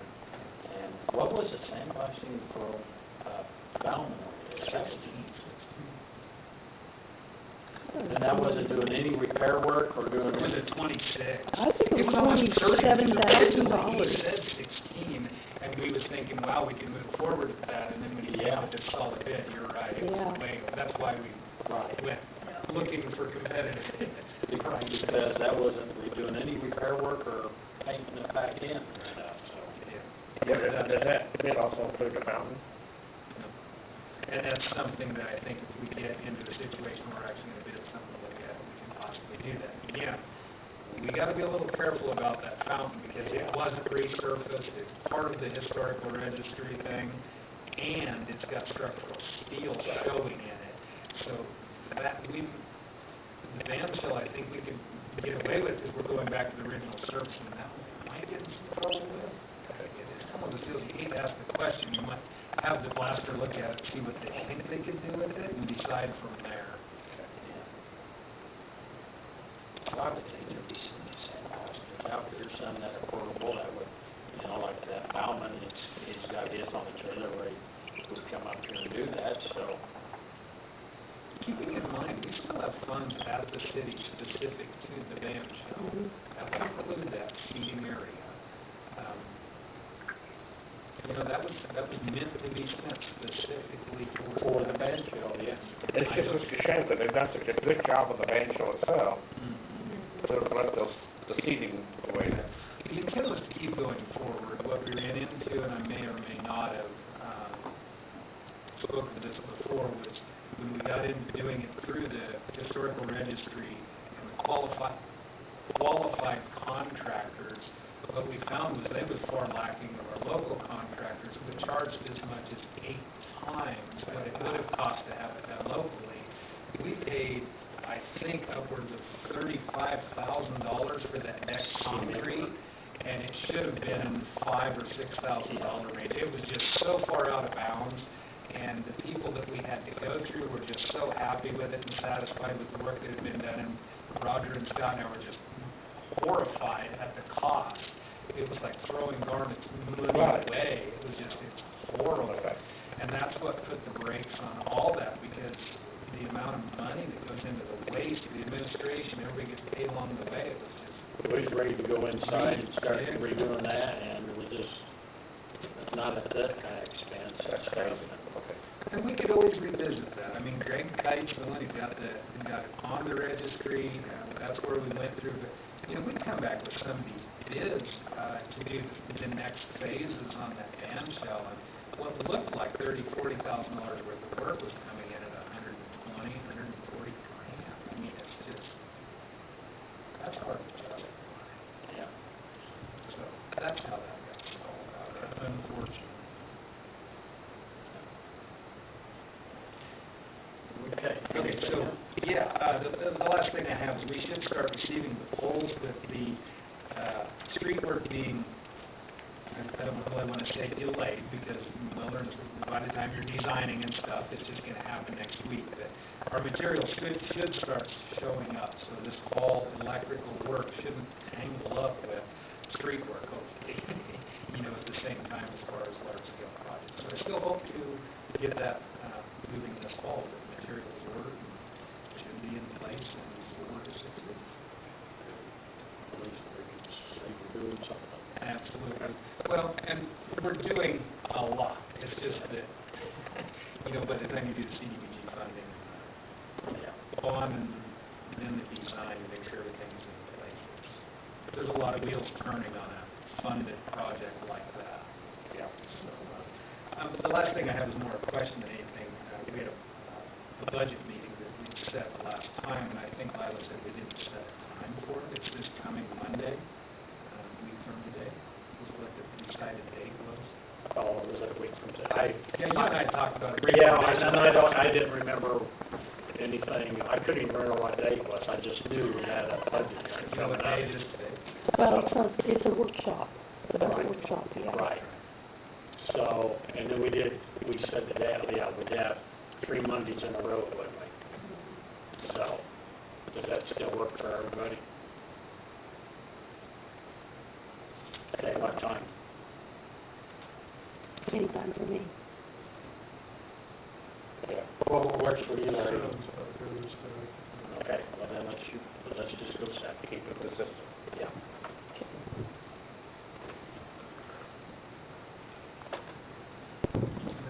Okay, do I hear a motion to accept and file the superintendent report? One question, what the library would be the better address? No. Did you talk to a board member? Yes, remember I the other one. And I haven't checked it. Have you? I forgot I kind of about forgot it. too, yeah. We had somebody collecting junk on the side of our library that was bringing from their home and piling it up. Oh, that shrubs and trees and stuff? Well, I threw some of that off because it was clear up on the sidewalk there, and I thought, well, why is it there? Well, that's what brought to my attention, is luckily there was a neighbor there that knew who was putting it there, and it just happens to be an internal library problem. So board member was notified, and we just need to make sure it gets cleared out, because the city property collecting garbage from another property is not. Well, I saw it there, too, and I wondered, what's all this? Well, that's a little bit bizarre, but yeah, I'll write it down and check it tomorrow. If it's taken care of, no further discussion necessary, because it should be a board issue with where it was coming from. Okay. Okay, do your motion to accept and file the superintendent report. Did we do it? Yes, I did too. It's like, I have the library. Moved by Larry? Moved by me, second by Larry. Oh, okay. Moved by Amanda, second by Larry. All in favor? Approved. Attorney report. Actually, I do have something that Lauren sent for me to read. She is out of town. She had some training. I'll just read it verbatim. I was approached by no fewer than 5 people leading up to the 4th of July regarding the fireworks ordinance. In all of the conversations, the people made the following points and asked the following questions. 1. The curfew for fireworks on the Friday and or Saturday before the 4th of July should be 11 o'clock, or they asked why it can't be 11 o'clock. The sub-point to this is that it doesn't get dark until 9:30 to 9:40 anyways, and by extending the weekend curfew, the people would be more likely to set off fireworks on the weekend instead. Point number 2. The curfew of midnight on the 4th of July seems counterproductive to the point of a curfew when it falls on a work night, as it will for the next 4 years, Sunday, Monday, Tuesday, and Thursday, respectively. The sub-point to this was that most people are not off on the 5th of July and would be kept awake by fireworks. The proposed solutions offered were as follows. Extend the curfew for all nights to 11 o'clock. Extend the curfew for Friday and Saturday before July 4th to 11 o'clock or midnight, keeping July 4th also at midnight. Keep the same dates for the ordinance and say curfew is 10 o'clock on all days except for Friday and Saturday, which are midnight. Basically, I think a lot of the concern was the fireworks being able to go off until midnight on the 4th of July when the next day is a work day for people. So, you have a whole year to think about it. Well, maybe not quite a year, but she did get some concerns. Okay, I'm going to say something right to the light. Have you heard anything? Anybody? A couple of people complained that they were on too late. And I think, because I thought the building was easier for the discussion that they had with council to discuss it. I mean, it does get dark at 9:45, you got 15 minutes to shoot them off, but then again, people are going to work, and Lauren and I talked about it, and I think the 10 o'clock was probably less for normal noise ordinance. So, it is a briefly the podium would like to further discuss that. Because it seems like, he said, 10:03 people are calling in for dispatch, they're shooting off fireworks after 10 o'clock. I mean, they are on it 10:01, about the fireworks. So I guess I would like more input and discussion. Okay. Do you want me to put it on the agenda next time, or just tell Lauren to bring it up again? What's everybody think? Get it on the calendar prior to the next court, if you're going to consider it. Right. For sure. We're going to, Budget spending, there's something towards there that we were Okay. going to discuss it. That's a good idea. I'll put it on that. Okay.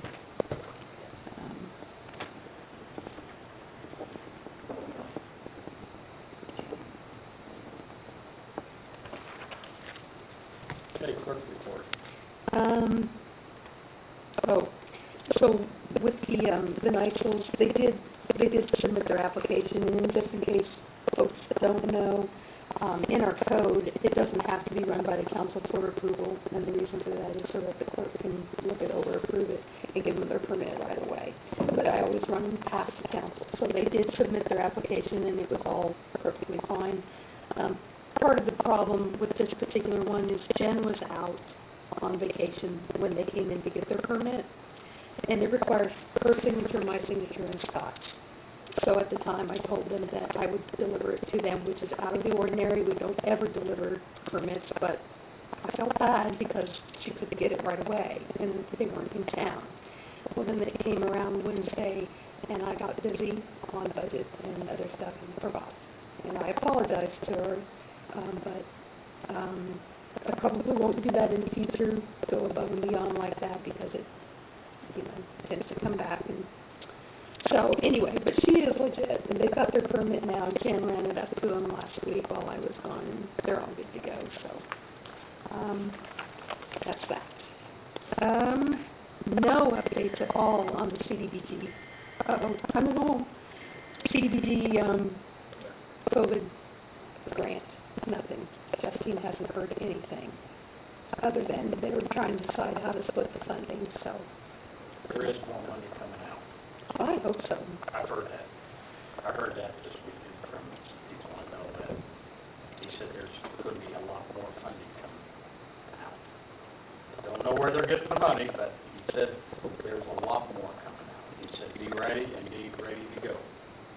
So there is, speaking of that, there is, one of the county turned in a resolution for some funding that they'll have for cities. But it's only for expenses that are directly related to COVID. And we, as a city, have not really had anything. We haven't had anybody on COVID leave. We haven't had anything expensive because of COVID. So we can't take advantage of that funding because we haven't had anything.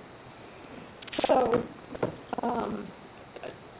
I'll try to find anything that I can that might relate, but as far as I know, we won't qualify for any of that. Governing Body Institute has been changed to a virtual event later this month rather than in Manhattan. David is registered. If anybody else wants to attend a virtual institute, let me know and I'll get you registered. It's July 30th in the afternoon, July 31st in the morning. Real quick, the draft budget is on the share for everybody to look at prior to next Monday. It looks pretty good. I just got it today from Angela, so I haven't had a chance to really go through it line by line and make sure that it looks good, but overall I think it looks pretty good. The things we'll have to discuss are like CCDC and those kinds of things that you might want to... The amount that's been allocated to CCDC hasn't changed in at least 5 years and probably longer than that. Same with the senior center. These are the things that you guys allocate funds for every year. They haven't increased in a while, so those are out of the general fund, and we don't have the police department in the general fund, so there might be a little bit of wiggle room now to consider other things. So anyway, but it's out there for you to look at, and we'll figure all that out next Monday. And then the executive session, and that's all I have. Okay. Your motion to accept the clerk report. So moved by David. Second by Amanda on favor. Okay, council comments. David. Any? Larry? I want to say thanks to the city again for doing the things they did to the car show at the roadside park and so forth. We actually have, I think the younger group's going to have a car show next year. The comments we had, more people would rather have it up there than down here now. I mentioned it to JR today. I think if we're going to start doing something like that up there, and then there's more and more people staying there all the time. I've seen an RV pulling in there this evening about 5:30. Just pulling in there and stuff. We probably need to do a little bit more work on those restrooms and stuff. And I know the big thing would be just go in there and really clean and scrape and repaint and do that stuff, and maybe put up. I know they used to have shower or doors in there, and they got tore off because of vandalism and stuff. But maybe you could just shower curtains. That would be easy to replace a shower curtain. Something to think about. What it could revisit the grant application that we did for that thing too, because I still think that that's an awful old structure. I mean, there's some things that are just going to be pretty hard to address. Mm-hmm. That's a zebra. That's a goose egg on what we have there. Yeah, that's what you get from grant funding. Which was unfortunate, because that grant that we applied for seemed like that was really going to be a good deal.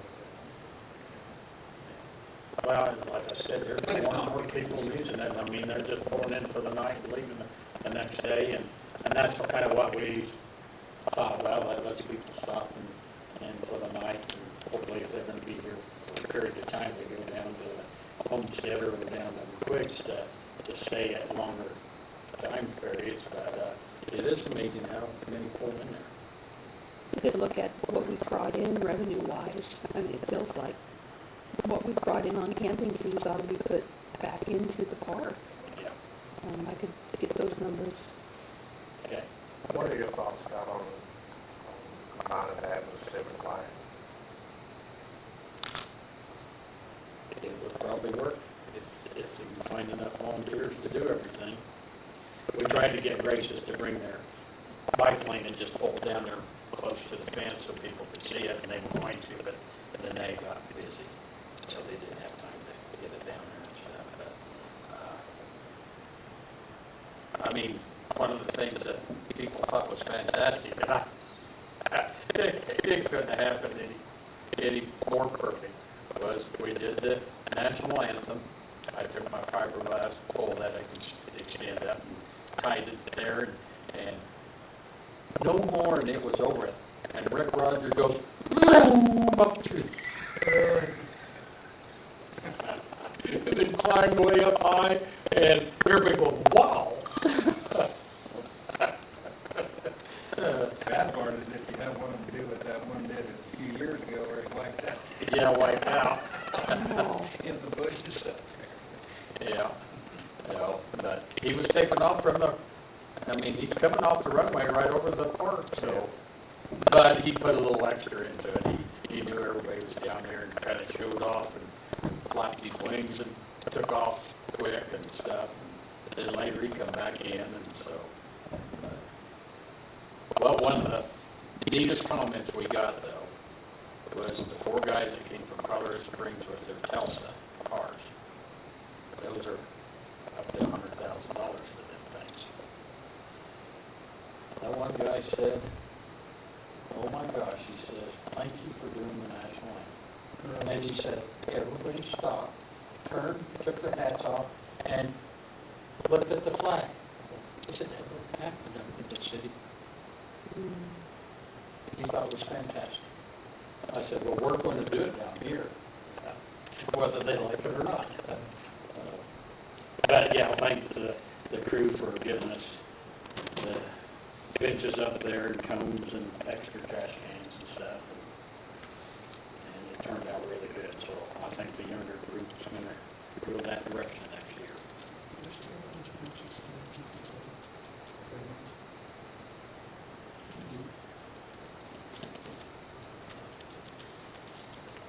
Okay, let's review the bills, and then we can go to the executive session.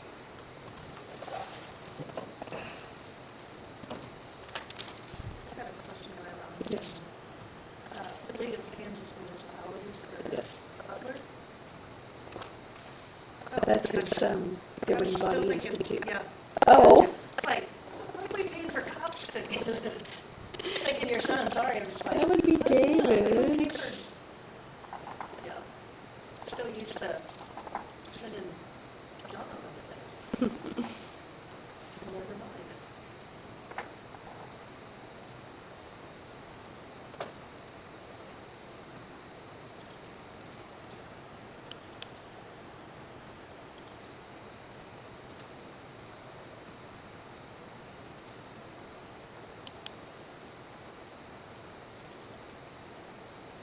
What did we have Brent Reed do?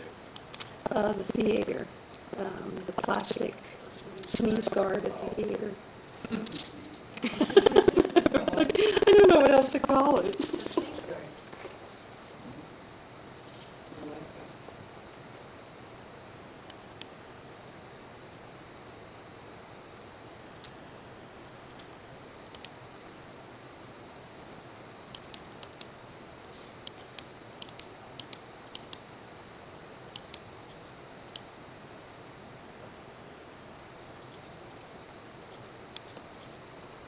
By the way,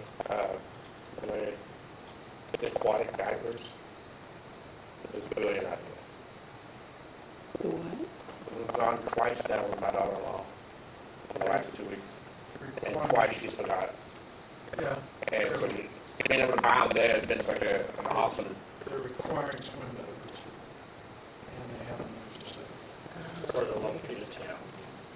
Great idea. because Jared got tired of cleaning up.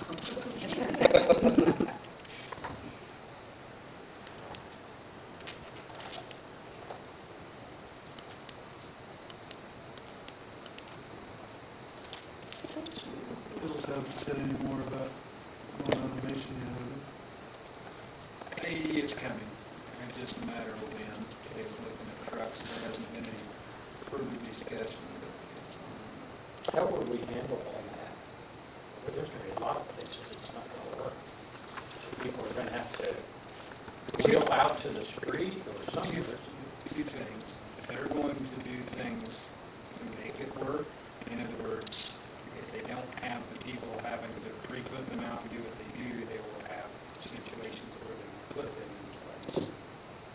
Especially until we get used to it and attempt, because they don't know either. They haven't done enough. It's just kind of a, we'll see. I'll have to keep my neighbor from parking over against my fence all the time. Yeah, it'll take some adapting. I don't think it'll be easy.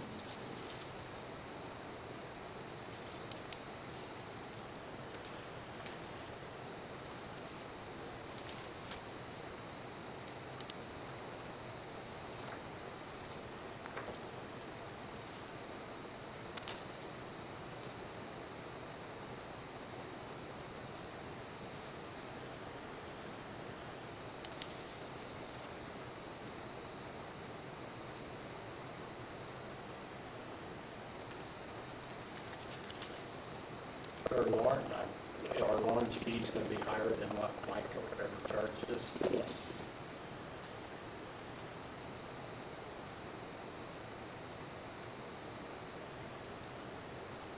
I wonder because I know everybody counts that she's higher.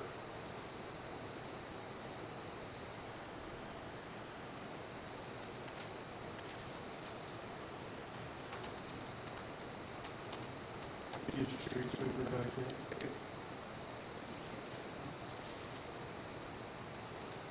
Well, there's a tin can from the windstorm the other night that blew from the house.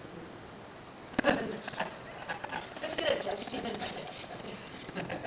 And there's a trash can that blew out of my garage. I was going to set him out there and say, hey, a bunch of street sweeper coming by. Got some debris out there. This year wasn't near as bad, but I didn't get a single call this year with when is the street sweeper coming by to clean up my house. That's a lot of food because of that. It's the first year I've ever not had somebody call for that. Yeah, but we got the rules telling them to pick up their own mess. I know, but that's the ridiculousness of it. I've never done it. I've always said, you pick up your own. You wasn't here when Andy Siegfried did that one year. That was probably almost 30 years ago. And those rolls of 250 black cats in a roll, And the neighbors he on the bought street, 12 of them. Or no, there was more than 12. they go all street block. He went up and down the city block in front of his house, I think, 4 times. And he lit. It took an hour and 40 minutes for him to quit. Oh my gosh. It went on and on and on. Now, talking about people complaining, but, you know, he set that off, I'd say around 8 o'clock that night. It was about 20 to 10 when they finally quit. It went on forever. I don't know what he spent. Somebody said at that time, he spent around $800. That's right. Yeah. Now, that year, that block was just covered with paper. Just covered with paper. Any other questions on any of the bills? I hear the motion to approve the bills on ordinance 1040. Moved by Amanda, second by Larry, all in favor? Approved. Okay. We're into the executive session. Can I make a quick comment before we do just an after-meeting comment about that? Oh, yeah, but we gotta get the motion recorded first. What's that? We gotta get the motion recorded first, and then I'll pause it, and then you can comment. You're welcome. I'll go over to an executive session for, how long? 3 minutes. 3 minutes, resuming at 9:59. 8, $8 for 8.58. non-elected personnel at Right. the theater, For wages. the wages. Second.